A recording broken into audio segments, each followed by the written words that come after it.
Okay, it's saying we're now live, which means I can kind of crack on. You may notice that the camera quality is not the absolute best as it has been, because I usually use an external high-def camera, which I completely forgot to bring with me, because I'm a bit of an arse. But I did bring my laptop. I'm all kind of settled, and it's a good enough camera for us to do today's show. Welcome along to Talkin Con, a cup of tea with an Englishman in San Diego. We're going to get into the show properly in a couple of minutes' time. Just give you a chance to get settled, and also jump into the chat room as well. You should have gotten a notification if you're a subscriber to the channel that we are now live, which means you can jump in with any of your comments, any of your questions, anything that you want to talk about in terms of conventions and convention news that's happened this week. Fair bit happening in terms of San Diego news, because they're starting to ramp up their first of many posts as they celebrate their 50th anniversary. So we'll be getting into that later on. We're also going to be talking about upcoming shows as well, including Lakes, including the MCM shows in Scotland and London, and also next weekend, of course, it's the Thought Bubble. Also going to be talking about the show that I've been attending this weekend, which has been the ICE International Comic Expo. And we've got a guest who's going to be joining us, so we'll get into that as well. So looking forward to talking to our guest. We're also going to be broadcasting live on Mixlr, which means if you want to step away from YouTube and just listen to us, maybe you want to just enjoy this as a podcast, of course, you can go to mixlr.com, mixlr.com/Englishman SDCC. We are live on that channel right now. It will be available on the show reel after the show as well, so you can come back to Mixlr and listen to us. But we've got ourselves a couple of people who are joining us already, so please, if you're watching on YouTube, jump in. Let us know what you want to talk about. Let's see what we've got here. We've got Andrew English, who's joining us from London. We've got Leanne D. Hello, Leanne. How are you? We've got Graham Small, evening all. Graham, the RTX on in the background. Excellent stuff. What's this, Graham? Andrew. Hi, Andrew. Glad Lewis hasn't asked to go to RTX this year. There's New York Comic Con in 2 weeks' time. He's got stuff to do. I can appreciate that. Dan Berry has got LA Comic Con, Designer Con, and Twitch Con on the horizon as well. He's a busy boy. He's a busy chap. So that's good. But everyone's diving in. If there's anything you want us to talk about, we will be talking about the New York Comic Con schedule as well, because that got posted this week. We'll get into that as we go into the show a little bit later on. But if I now prime Mixlr and hit that to live, we will start the show proper. Welcome along to Talkin Con, a cup of tea with an Englishman in San Diego. My name's Leonard Sultana. It's top of the hour, which means 10 a.m. Pacific, 1 p.m. Eastern, 6 p.m. GMT. We go live on YouTube to talk about Comic Cons for an hour or so. We're going to be talking about a great bunch of shows that's coming up, and we're also going to be talking about some shows that took place this weekend as well. My name is Leonard Sultana, and basically we are looking for your contribution. It's very much your show. It's a round table affair, which means there's any questions that you want to put to us, go to the YouTube chat and do let us know if there's anything you want us to discuss on today's show. Our two main topics for today, I'm going to be providing a little bit of a wrap-up of the show that I've been attending this weekend, which is the ICE International Comics Expo in Birmingham. However, next weekend is very busy here in the UK because we've got two very competing shows of different nature. We've got ourselves MCM Scotland, which is taking place in Glasgow in the main conference centre up there, which I'm going to be attending. We've got ourselves, this is one of the first shows that MCM are bringing very much high-grade comics talent. They've done some at London back in May, but this is continuing that efforts now that Repop have taken on and the MCM brand here in the UK. So we've got ourselves Donny Cates, who's a fantastic comics writer. If you get the chance to read God Country, do it, because the man knows what he's doing. But he also is doing the Thanos series at the moment. He's doing Cosmic Ghost Rider. I'm looking forward to speaking to him next week. Also, we've got ourselves Brian Azzerillo, and he is incredibly well known for his work on Joker, on Dark Knight 3, and also as the co-writer of the Batman: The Killing Joke animated film. Yes, I will be talking to him about that. Possibly not in the same glowing terms as the rest, but we'll see how I can do it without getting him walking off stage. So we'll see how that goes. But that's not the only convention that's taking place next week.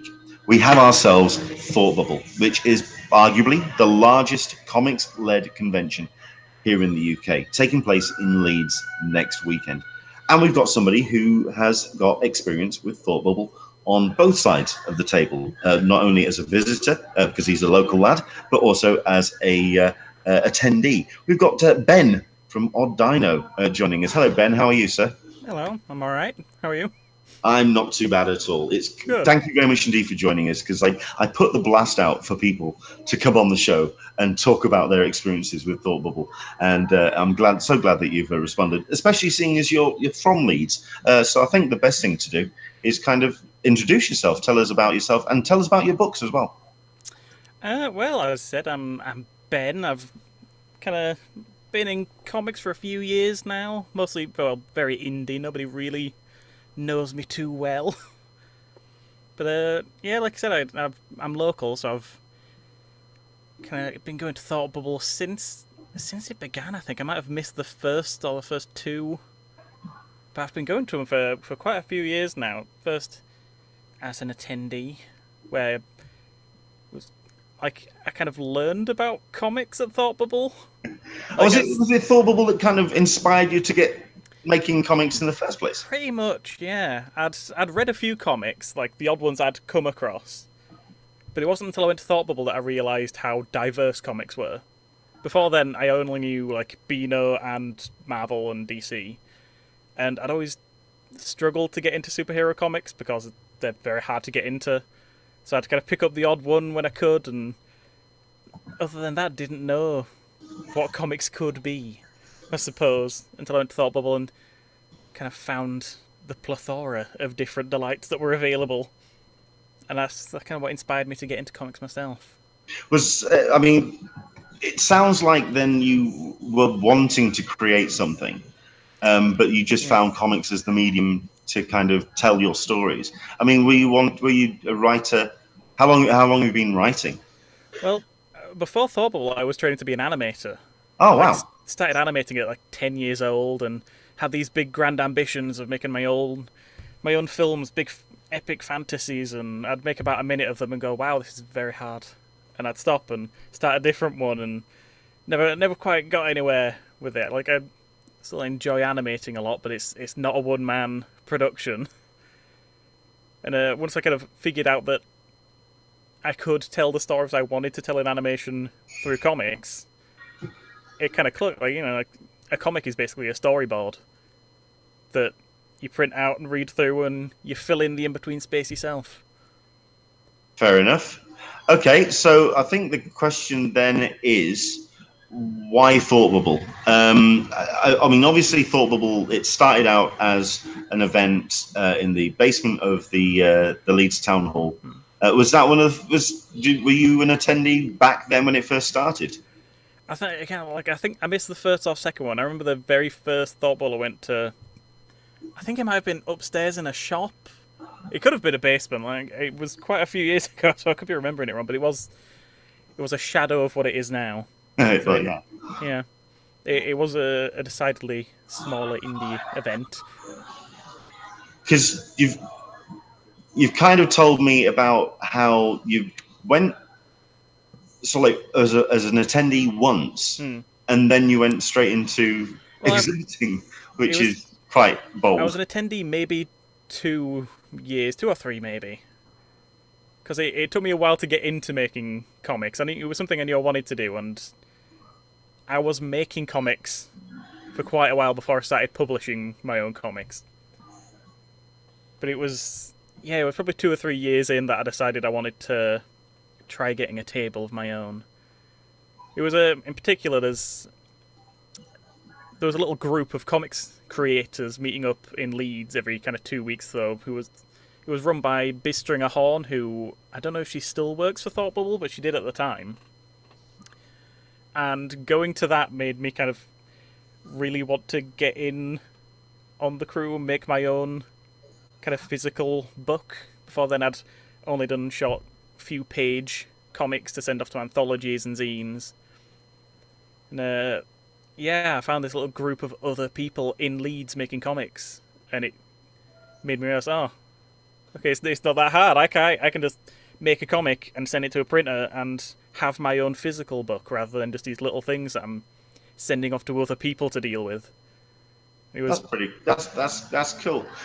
When it came to Thought Bubble, then obviously that inspired you to actually get the comics made. But at the end of the day, when it first started, it was very much geared around the small press and the indie here in the UK. When did you start feeling that the show really was picking the momentum to go bigger and aim for the world-class talent? I mean, do you feel it's lost anything from that, or do you embrace the change that Thought Bubble has become? It's definitely changed a lot. I feel like it's always been very kind of creator first.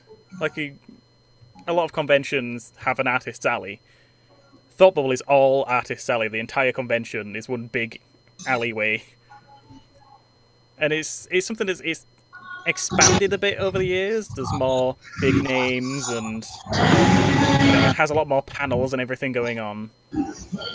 But I don't feel like it's ever got away from that indie sensibility. There's always, like, every indie artist I know I've seen at a Thought Bubble and always praise Thought Bubble, and it's not perfect. There are a few little things that kind of cause trouble at times, and like when I talk to people about Thought Bubble, they always have something to say that could be improved. Yeah. But I think everybody always says it as like a side note to otherwise like lashings of praise. I think if anyone has anything to complain about when it comes to Thought Bubble in its current iteration, it's the fact that you need a Fitbit on just kind of because the sheer footprint of it now. Because just to explain to people who may not know about Thought Bubble, in its second iteration, which was when it moved to the Royal Armouries, the exhibition centre just outside of Leeds town centre. At that point, it was using the Royal Armouries main hall itself, the what was the Savile Hall, which became the New Dock Hall, the large function room across a large courtyard area, and then they eventually moved into a custom-built tented area outside in between the two. So it was very easy to go from A to B to C.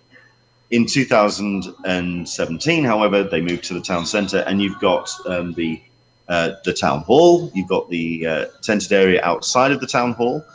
On the other side of the museum's courtyard, you've got yourself another tent by the I think it's the Radisson Hotel on that road there. And at the back of those museums, you've got yourself a massive tented area which takes place in the Millennium Square. That's not a small distance to get from A to B to C. I know that a complaint that I've heard over the last couple of months is that whereas before creators could actually catch up with each other, and Thought Bubble was a great way to actually make friends again, catch up, see how people are doing. Now you can't. It's not as easy to get from tent to tent to tent. It's possibly a little bit too spread out. What's your thoughts on that? Yeah, that's definitely something that's been talked about a lot between me and all the group of creators I know from last year, because it was a big change, and I think it was very different to what a lot of people were expecting, because moving in from Royal Armouries, which is kind of a bit out of the way in Leeds, not a lot of people know how to get there, especially if you're visiting Leeds for the first time, if you're not from here. Whereas moving it to the Head Row, which is the main street in Leeds, it's all very visible, and everybody kind of imagined it'd be a great big change, because lots of people walking by would start coming in and discovering all these new comics and possibly buying them even. Instead, I think it ended up being a bit of a mixed bag. A lot of people I know had a very positive experience and had a lot of very positive things to say about it. But there were a few people that didn't feel it quite so much, and there's a few reasons for it. I think how spread out it all became being a big reason. I know for me, I have, like I said, I'm not hugely well known, but I have a few people that like coming to my table every year and seeing what's new. And a few of the people that did mentioned to me specifically that they struggled to find the tent we were in, which was the Comixology marquee, which you mentioned was like way behind all of the other tents. And like, yeah, multiple people told me that they struggled to find it. And even when they did, like, the layout inside wasn't ideal, so it was quite easy to get a bit lost and like, miss tables and not quite realise that you had. Which, hopefully, all growing pains. It's their first year there. It was a big change, so I imagine it was quite difficult for the kind of organisers to deal with. Yeah. And what I've seen so far of this year, like the map layouts and stuff, it looks a lot better. Fair enough. I think one of the big. I mean, we were talking about this briefly before we came on air about the strength, certainly, of Thought Bubble is just the sheer quantity of pure comics creatives that are available in that space. I mean, is there anyone? I also quite like the fact that it's quite egalitarian in that you do get small press and people who are not as well established right next to Charlie Adlard and sort of world class, sort of like world renowned comics creatives. There is also the argument that may be a little bit too much of a detriment because everyone lines up for the headliners and kind of walks past the smaller creatives. Is there a pro and con to that layout? I've always quite liked the layout. There's definitely, it can run into big issues. As you said, there's certainly with line management. Yeah, there's been years where, like, if you're placed on the wrong table, you will just get swarmed and nobody will ever be able to see you. I've had one year where we were placed next to Joe Sparrow, who's like an artist who is amazing. He's one of my favourites, and he's not like a big publisher kind of artist or anything. He's an indie artist, but he's a very popular indie artist, and I did notice that anytime people would see him, they'd run straight to him and not at any point stop to look at my table, which that's to be expected. I think that happens no matter where you go in a convention. So I think there's a lot of that is just the reality of what a comic convention is like. There's always going to be people that skim over tables and run straight to the people they know, and there's always a degree of luck to it. Fair enough. For the most part, I don't feel like it's ever really negatively impacted me. Last year, we were directly across from Brian K. Vaughan, who, that's a big draw.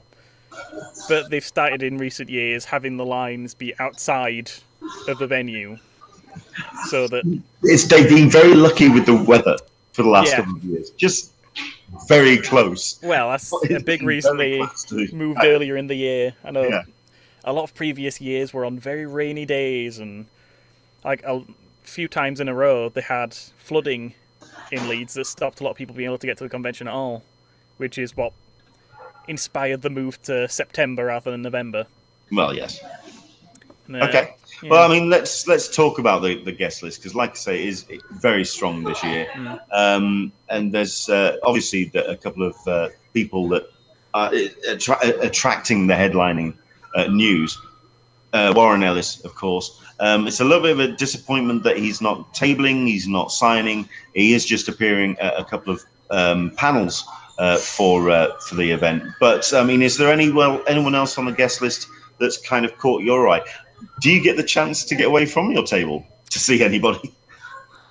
See, I typically don't look at the guest list because I'll get upset that I won't get to see them. Because, like I say, since I started tabling, it's very difficult to get away, especially if it's another person tabling. You can run up to the table, have a quick chat, buy something, and get away.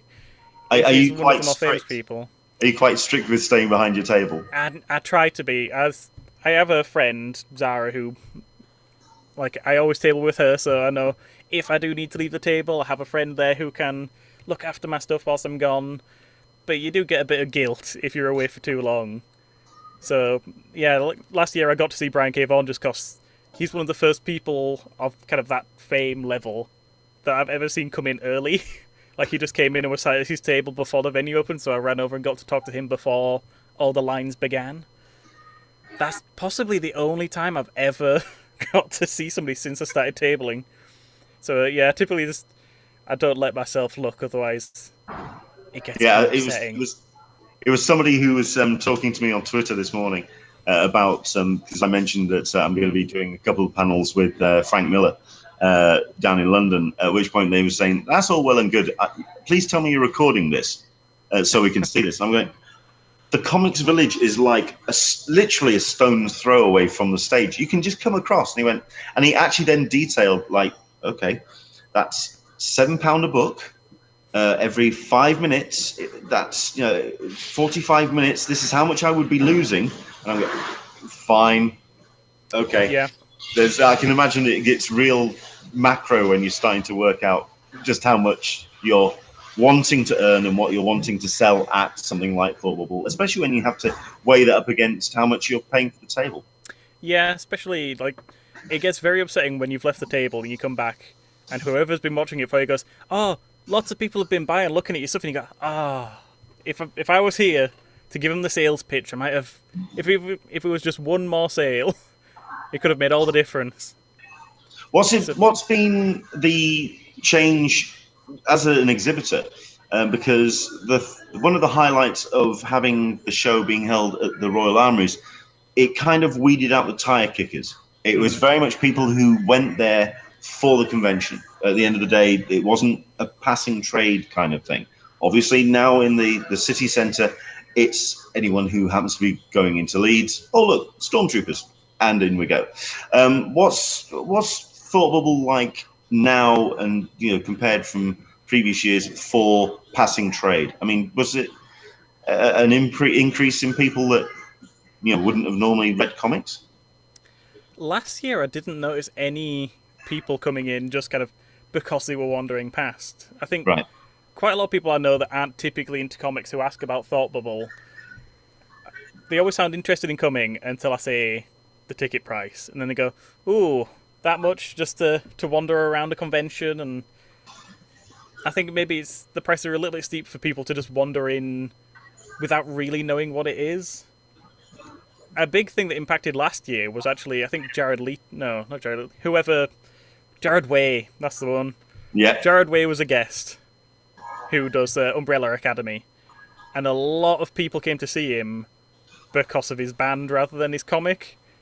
So we had a lot of people. It was definitely a different demographic, wasn't it? Yeah, there was a lot of people wandering around because they'd bought the table, they'd bought their tickets, to come and meet him, and clearly you're going to walk around the rest of the convention, aren't you? The amount of people we had come up who would tell us that they'd just come to see him and weren't really there to buy anything. Yeah, that was a lot more noticeable than anybody wandering off the streets. Who we didn't notice anybody that had just wandered in because they were curious about it. But again, that could be because we were hidden behind all the other tents. Maybe people in the tents closer to the head row noticed a bit more of that. Well, I think, the question then is, where are you exhibiting this year? Where would people be able to find you? Thankfully, this year, I am in one of the more apparent tents. I'm in the Originals Marquee, I believe it's called, which is visible directly from the head row. If you were walking down from all the shops, it'd be the very first tent you'd come across. Which, it was a very intentional request from me to get that one. All right. I don't know about how the curation works at Thought Bubble in terms of whether you're able to request a tent or request a certain area. How does that work? It's basically when you're filling in the application, you can request a particular table that you want to be at, or a particular venue you'd like to be in, because they send out the map ahead of time showing where the venues will be, and if you've been to previous years, you have an idea of what each one's like and the kind of people that tend to hang around in each one. So you can request one. They can't ever guarantee that you'll be in that one, but every time I've requested one, I've got in it. So I think most people get to be placed where they want to go. Fair enough. When it comes to Thought Bubble, then, what is your take? I presume it's not the only convention you go to. I go to other conventions, but I don't have a lot of money, so I tend to stay close to home. Thought Bubble's the biggest one I go to, and then Which other conventions do you go to?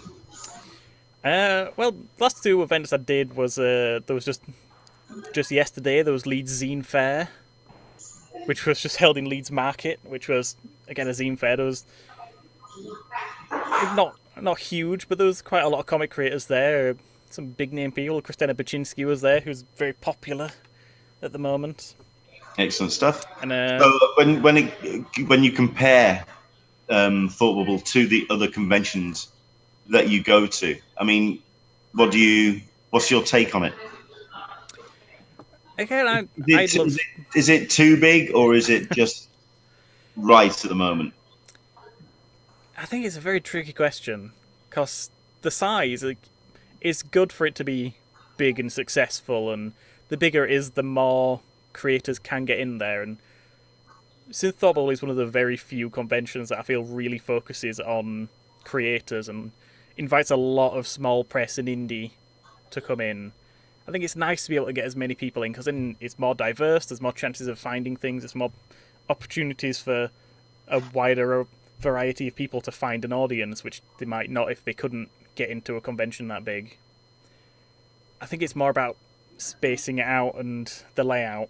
I think back at Royal Armouries it was very easy. It was kind of a few very big halls very close together, which is easy to navigate. It doesn't matter how big it is, it'll just take more time to get around, but not necessarily more effort.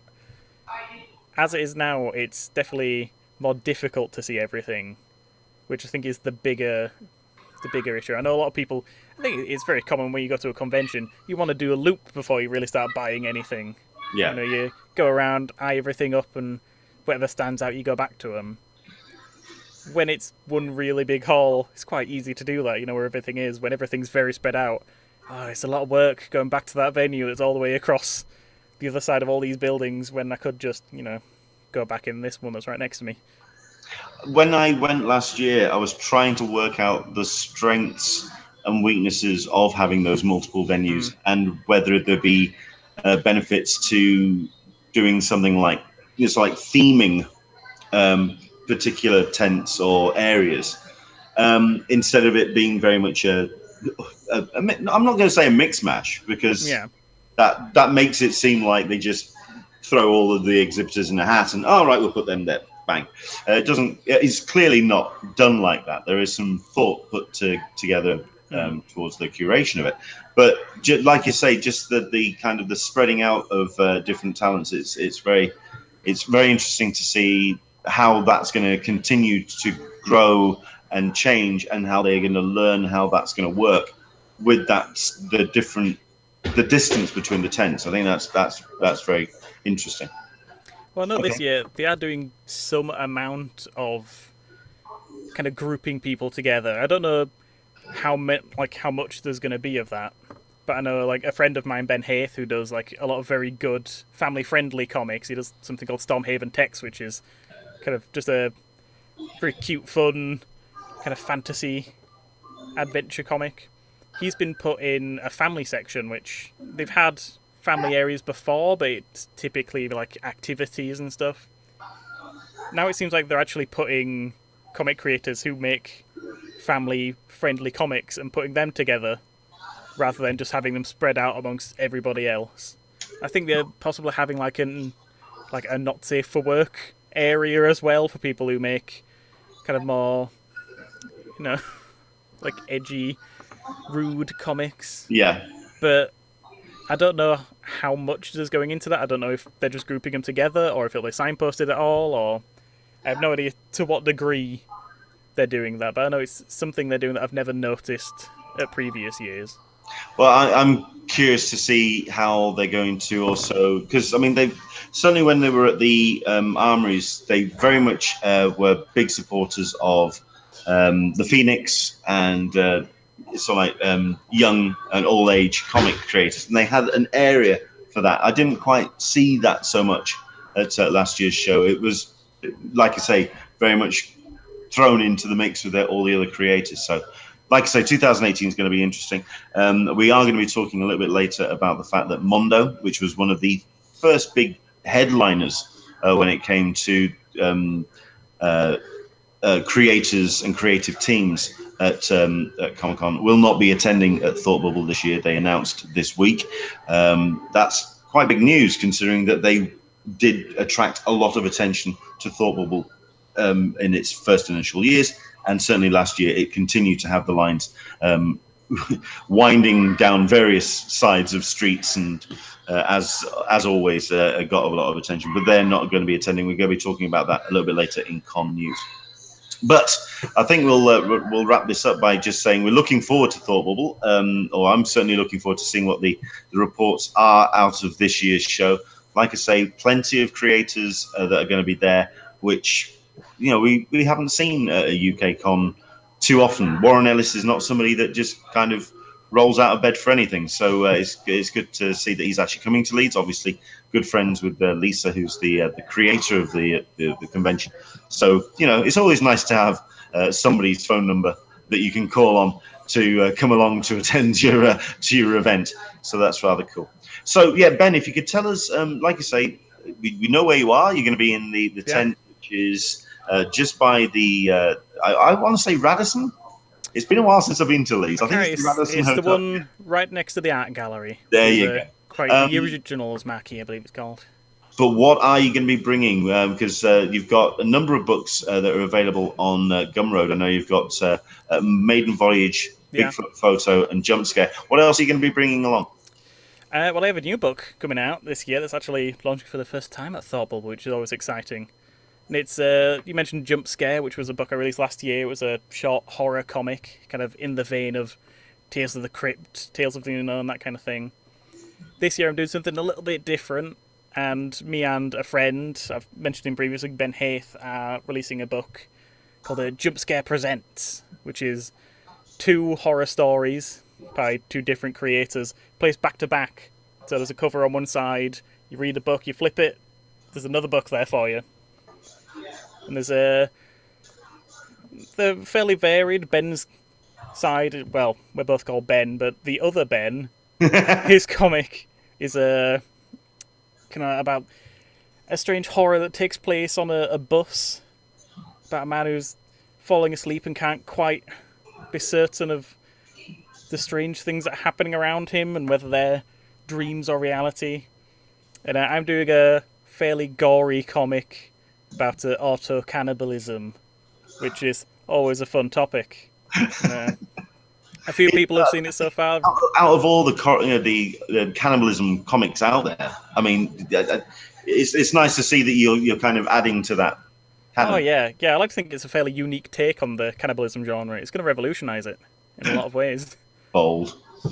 Yeah, it's everybody that's seen it so far has pulled a lot of faces whilst reading it, which is exactly what I was aiming for. So if anybody out there wants to read a book about auto-cannibalism... that is the next question. Where can people find you online? Where can people find more about what you do? Well, they can follow me on Twitter, which is always a good place. I am at odddino, ODDDINO. I also have a website, which is odddino.com. It's currently under renovation, so there's some rough edges, but give it a week or two after the convention maybe, and it'll be fixed up and in a better place. I think you can read Jump Scare on there now. Maybe in a few days it'll be up there for free, the first volume of it. And there will be a few other exciting things coming to it shortly, including a webcomic. Excellent. Excellent. I know that next week I'm going to be bringing the show from MCM Scotland. I'm going to find myself a quiet corner of that show to kind of bring my report of that convention. But I am wanting to do a kind of post Thought Bubble recap. I know that we're going to be joined by the team behind Punk's Not Dead, which is the book that's published by Black Crown, and they're going to be they say they're going to be still awake to kind of come on to the show next week to talk about how Thought Bubble has gone next week. I'd love to have you back, Ben, just to kind of get a post-con kind of decompression, find out how it's actually gone for the second year in the middle of Leeds Town Centre. Yeah, I'd be happy to come back, give my thoughts on any improvements they've made. Yeah. Fingers crossed. I mean, admittedly, we may be asking you back in 2 weeks' time. Like I say, 6 o'clock after the convention's finished. Yeah, that's tricky. It closes at 5, so I can't promise I'll be there, but... Absolutely. Yeah. And not only that, but there's some half-decent bars and probably a bed. I don't know, whichever one your priority leans to. Yeah, I know. There's been talks of possibly going for a post-con pizza at some point. Sounds like a plan. Ben, thank you very much indeed for joining us. Thank you for having me. Excellent stuff. Thank you very much indeed for joining us. So there you go. Like you find, like I said, Ben on Twitter. If you go to Odd Dino on there, you find him and all of the updates which he's doing for his books, and you can find him at Thought Bubble next week. Right. Before we do our review of the ICE International Comics Expo, I'm going to very quickly remind you that if you do want to support us on the Hangout, if you want to support what we do, you can of course go to our Patreon page, patreon.com/EnglishmanSTCC. After the show, I try to do a little exclusive just for the Patreon supporters, a little bit of a live stream just for them. It may be directly after the show. So if you want to join in, by all means, it is for those people who are supporting us. That's going to be afterwards. And of course, I know that some people have been asking about the new site and when that's going to go live. It does go live on Monday, the 1st of October. It may not be completely finished, but the main framework is going to be there. There's some ideas which I'm still trying to work out how to correctly implement, but that will be going live, and I'll be sharing the URL for that next week. It is a guide to conventions, not just here in the UK, but also in across the globe as well. It's going to be a lot of work, but I'm looking forward to putting that together. So there we go. Right, might as well talk about this then. Where I am is Birmingham, here in the north of England, or in England, in the Midlands. I was invited by Shane Chebsey, who's the organizer. We've had him on the show before. He's incredibly passionate about the comics landscape here in the UK, about making sure that the creatives are looked after, making sure that people who are wanting to get into comics are fed the desire here at ICE. And he does so by creating a really friendly and warm and accepting atmosphere at his conventions, and also bringing people who aren't just there to sell their product, but also wanting to encourage the people on the other side of the table to get involved. And it's very much a two-way conversation, which is just fantastic. It's slightly different to most of the other conventions that I've been to, where there's a little bit of the emphasis on getting books sold and kind of emphasizing the monetary aspect of comics. Here it's very much about just celebrating the art form of comics. It's a two-day event. It's kind of split between two different kind of things. On the Saturday, it's very much the Comics Expo, which was held here at the Birmingham Exhibition Centre. I think I've got that right. Basically, it's several floor venue. They have a panel room. They had a main exhibition hall as well. They had retailers selling long boxes of comics. They had some great creators as well, including Staz Johnson from 2000 AD. We had John Wagner as well. You had John Davis Hunt behind the tables. You had the excellent Rodney Ramos as well. It really is an interesting convention in that you don't see too many in terms of volunteers. The show kind of looks after itself. It's very, they're encouraged that the creatives kind of pitch in and they make the atmosphere of the show their own, which I think is a bit of a unique thing. Obviously, it's down to some great content, but I think they also put that down to some great panel guests and panel hosts as well, including myself. I was lucky enough to talk to the one of the headliners of the show, John Wagner, who was also along with his artist collaborator, who they've done Rock of the Reds, which is a comic which is fusing sci-fi with football, which is an unusual concept to go at. But obviously, I talked a lot about his time with 2000 AD as a co-creator of the Judge Dredd character, of Strontium Dog, of a whole raft of iconic comics characters which 2000 AD has hosted. It was also really good for us to start the conversation with thanks that Carlos Esquerra is on the road to recovery. He was scheduled to come to the show this year, but unfortunately he had to go in for surgery for cancer. As it happens, for lung cancer. As it happens, they tweeted out a picture on Saturday morning stating that he has come out the other side and he's in fine fettle. He's going to be recovering, and from all accounts, speaking to John Wagner, he said that he's going to be out of bed and attending a convention next weekend. Force of nature. So we'd like to say from everyone at an Englishman in San Diego, congratulations and road to recovery for Carlos Esquerra. All the best to you, sir. The actual show itself, it must be said, wasn't incredibly well attended, but I think that's a combination of several factors. Number one, at the end of the day, it's coming towards that period of time when there's a lot of conventions happening. I've been talking to some people about my schedule for the next couple of weeks and the next couple of months, and it even surprised me just how many conventions there are happening at this point in the year. So at the end of the day, people do pick and choose. But the good news is that there were the people that were encouraged and to come to Birmingham for the show. They knew what they wanted to do. And they knew that they wanted to embrace this show and make it a success. So the ones that did come here, they did come to enjoy it. I will also turn around and say that it's been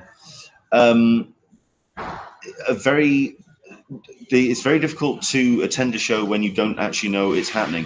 It has been marketed within, say, Facebook, and it's been marketed within the comics community. But passing trade may not have known that the expo was happening. There wasn't so many posters around Birmingham. There wasn't so many, say, cosplayers outside to kind of draw people in. So passing trade was maybe a little bit thin on the ground. But those are grumbles which kind of you can get by, considering just I feel it was such a massive success. Some great content here. I did say it was split into two things. You had the Comics Expo that took part on the Saturday, and then on Sunday, today, we've had something called Comics Uncovered, which is more towards comics creators, people who are wanting to either break into comics or wanting to develop their talent. We had some amazing world-class, including DC Comics talent scouts and also editors willing to do portfolio reviews. We had some great talent, including Ian Richardson, who came to do a talk on progressing in the industry. We had ourselves some people who were talking about the way to negotiate and to maneuver around the world of editors and the actual industry, and to basically how to work as a professional in comics. And it really was a whole bunch of content which was not just, it wasn't all positive in terms of it. They knew how to tell people where perhaps they weren't going down the right path, where they needed to focus, where they needed to just change direction slightly. But it was positive in terms of the next step and how they creatives could progress and how they could develop their talent and skills, which I think is we need more events like that here in the UK, because that just encourages more people to get into and creating comics. And that's what Comics Uncovered was all about, and that's what took place today. But on the whole, it was a great show. I thoroughly enjoyed myself, as always. I'm looking forward to the next one. I know that Shane is going to be hosting a show in Brighton. I know there's possibly some news coming down the pipe about that. As soon as we get any confirmation, we will let you know. But beyond that, it's a show that I will heartily recommend to anybody, purely because it is just an absolute celebration of comics. You don't see many Pop Funkos lying around. You don't see much in the way of kind of random tat. It's just really good creative stuff, things that people have made themselves, things that kind of really celebrate the fandoms, and I really enjoyed it. Would I recommend ICE International Comics Expo to anybody? If you love comics, absolutely. If you're based in the UK and if you get the chance, the next time it's run, do check out a nice show, because they really are just so much fun. And it's been a pleasure to come along to do this in Birmingham. So there we go. That's my review. I've actually got a couple of photos. I'm just working out if I can actually bring them up on screen at all, because it's I've been doing screen shares that it's done slightly different on a new version of a Google Hangout. So if you bear with me, I will try my best to bring up the I can't bring up the photo screener. That is just so annoying. Unfortunately, if you do want to check out the photos which I've taken, pay attention to my social media feed over the next couple of days, because what I'll do is I'll post them up as a gallery on the site.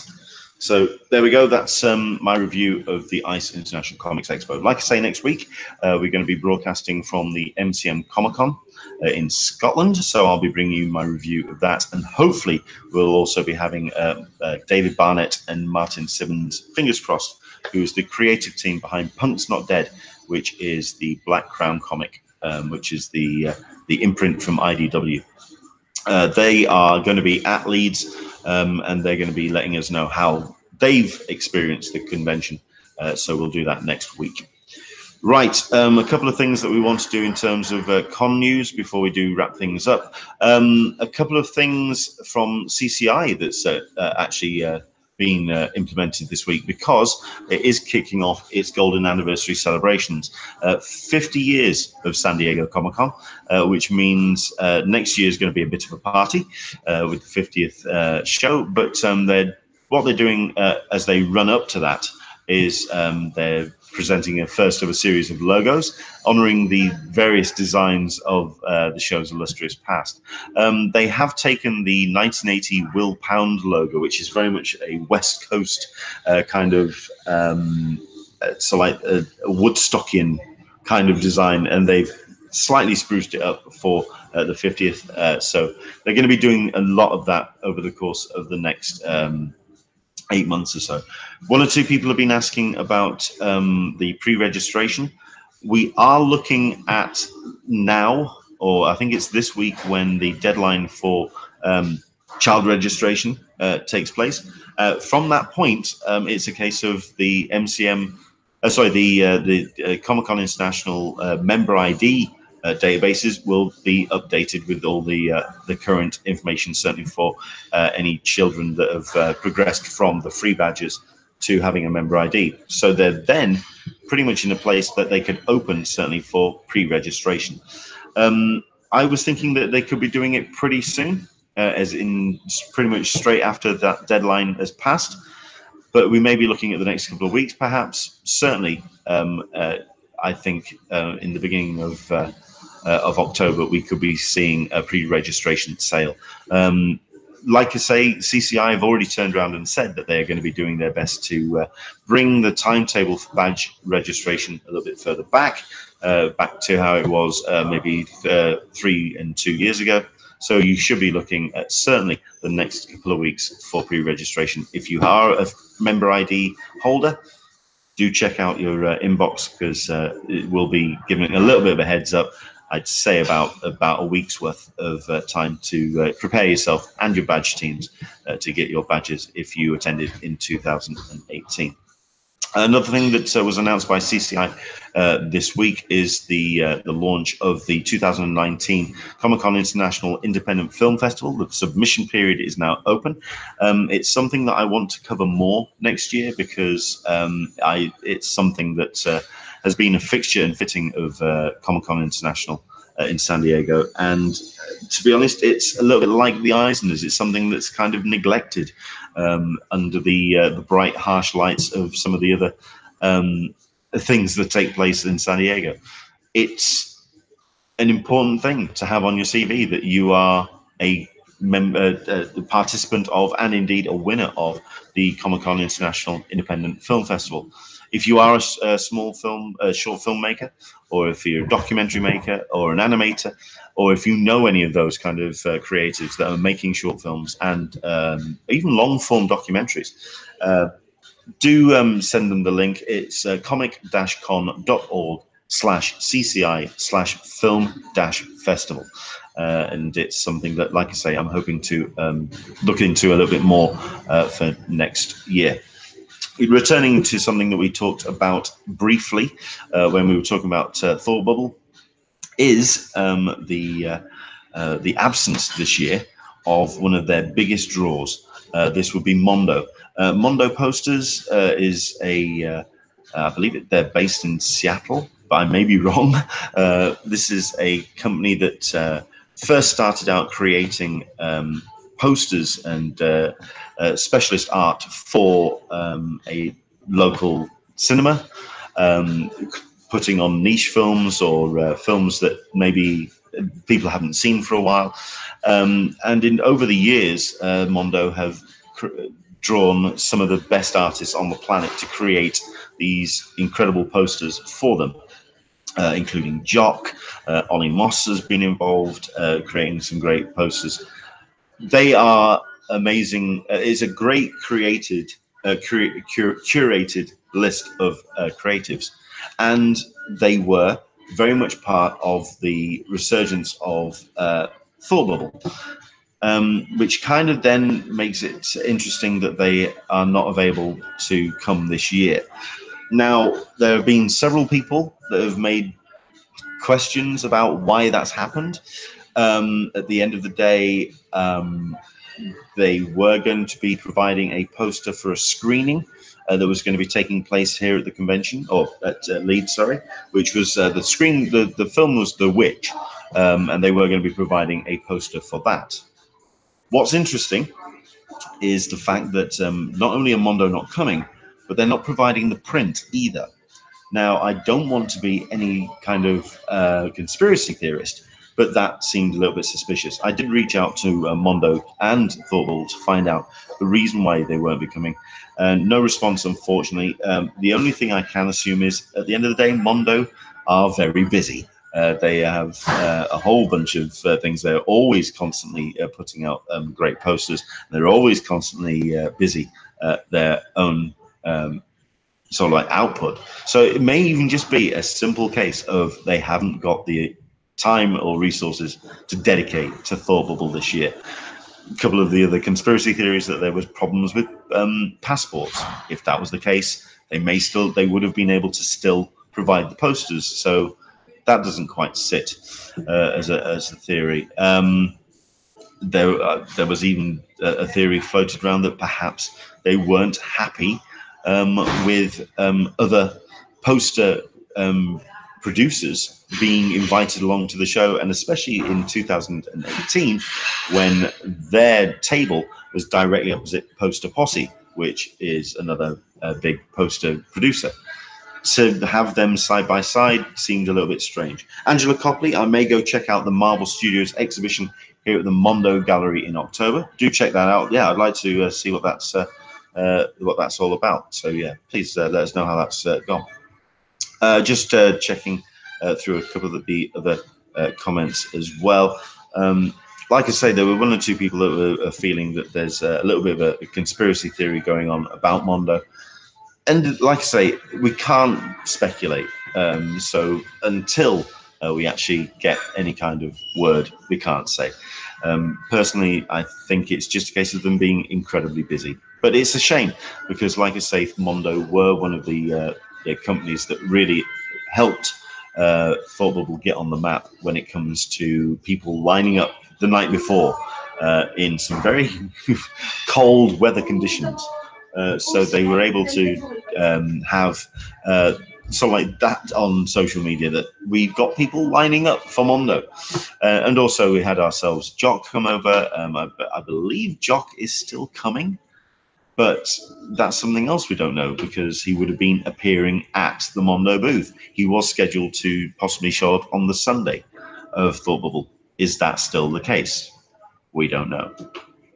We got Leanne D saying, friend who works for them. One of the people they were sending, their passport has expired. Plus, they were super busy. Oh, right. Okay, so it's a kind of combination of the two. That's a shame. That's a shame. But like I say, the fact a lot of people were excited to have Mondo returning to Thought Bubble, because at the end of the day, it's the chance for the British fans to get in on the Mondo action, and it's one of the rare chances that we get to do that at Thought Bubble. But there we go. That's a shame. So there we go. Thought Bubble will not be having Mondo at the convention this year.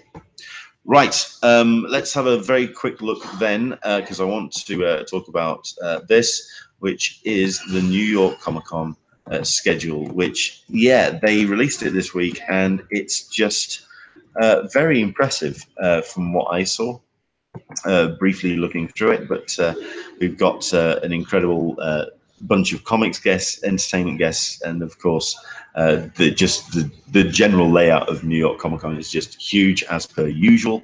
But they did release the actual certainly the autographing schedule they've released, including Terry Hatcher, Phil Lamar.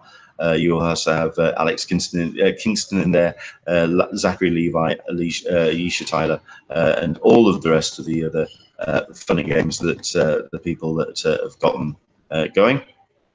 Let's just see if I can pull up the panels and all the schedules for that. Let's have a look at the full schedule, which is available on newyorkcomiccon.explore/panels. So yes, it is available on the current website. Okay, so let's have a quick look and see if we can the headliners, certainly. Okay, Marjorie Liu doing a keynote speech.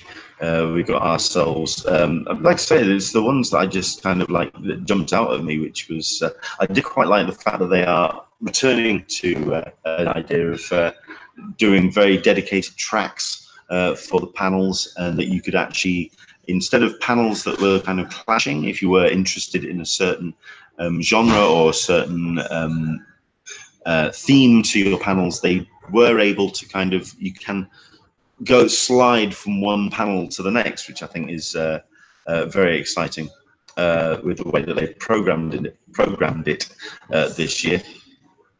We do have ourselves, let's see if the ones that kind of jumped out at me, which was, let's have a look.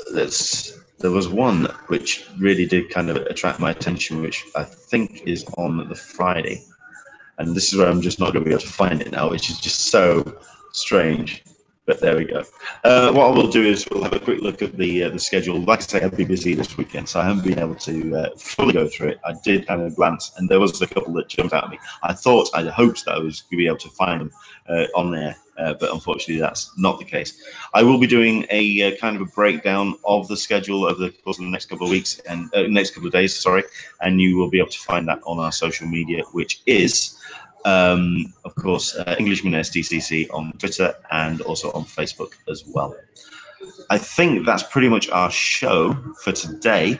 Like I say, next week is another con report, as I'm be letting you know how MCM Scotland went, and of course we'll be letting you know how Thought Bubble went via the report from the creative team behind Punk's Not Dead. So looking at that, let's have a look through one or two of the comments on the chat room. Graham Small is talking about New York Comic Con, very excited about Good Omens and What We Do in the Shadows. Leanne D is also looking forward to hearing about that show. It's a shame that she's not going. She is somebody who has had a very rough time of it, pretty much for the last 12 months.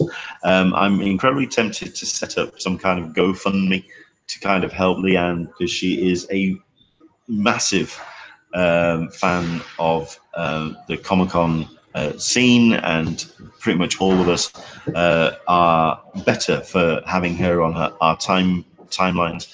And it's a shame that she's been kind of put through what she has done for the last 12 months, and I think we all need to kind of rally around her.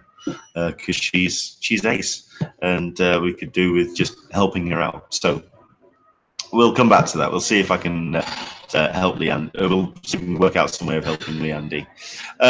Super Kachik, I haven't spent a lot of time on the New York Comic Con schedule, but I'm happy about so many things that I want to see that I'm not happy about how many things I want to see that I have to purchase a separate ticket for.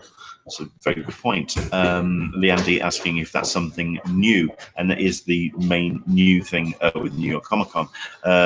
We've got ourselves Graham Small Saturday at Madison Square Gardens is Good Omens, Spider-Verse, Daredevil, and Star Trek Discovery.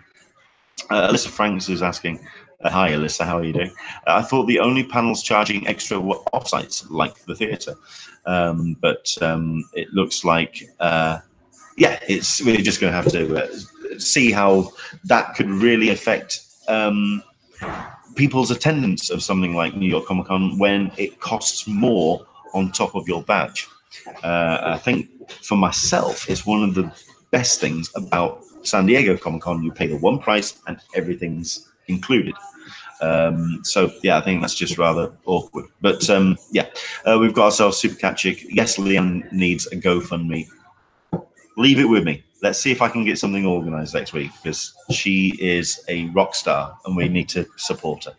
So as simple as that. Right then, thank you very much indeed for joining us today. As always, if you do like what we do, you can support us on our Patreon. You can head to patreon.com/EnglishmanSDCC. I am going to be posting pictures of ICE on the social media over the next couple of days. I might even try and do it as soon as I get home tonight, but let's see what my sleep pattern's like. I've got some great shots of some of the panels and some of the people that have been here at ICE this weekend, so hopefully you enjoyed that. Do check out our social media as well, because we had ourselves some photos that were put up of the conventions that Dan Berry has been to for the last couple of weeks, and some great galleries that he did of the shows that he's attended, so do check out those.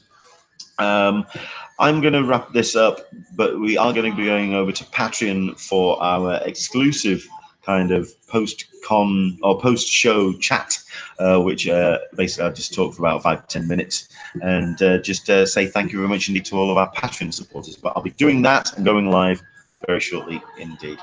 Thank you very much indeed. Next week then, Thought Bubble and also MCM Scotland. And we're also going to be looking forward to the other events coming up in the next couple of weeks as well. Do take care. Enjoy the rest of your Sunday. And from Birmingham, do take care. We'll see you soon.